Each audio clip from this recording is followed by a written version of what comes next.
Ils sont des dizaines à quitter les États-Unis vers le Canada en prenant le risque de franchir la frontière à pied, illégalement. Parmi eux, des demandeurs d'asile qui ont peur d'être renvoyés des États-Unis vers leur pays d'origine où ils craignent d'être persécutés. C'est le cas de Sid Ahmed Fail. Il a passé une dizaine d'heures au poste de police avant de déposer sa demande d'asile le mois dernier. Nous l'avons retrouvé à la résidence du YMCA où il loge temporairement. Le jeune homme de 32 ans a quitté la Mauritanie il y a 6 ans pour demander l'asile aux États-Unis, avant de prendre le chemin du Canada.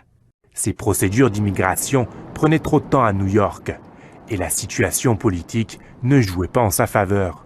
J'ai traversé la frontière 4 jours avant l'inauguration de Donald Trump. We must immediately suspend immigration. Les discours anti-immigration de Donald Trump lui ont fait peur. Il craignait d'être expulsé vers la Mauritanie, où il a peur d'être emprisonné à cause de son implication politique en faveur des droits de la personne. Le discours de Trump, il était tellement dangereux.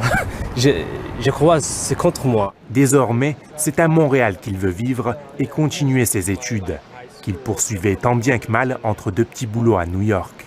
Il espère y pratiquer le français plus souvent, langue qu'il a apprise dans son pays d'origine. I want to stay in Montreal forever. It's gonna be my home.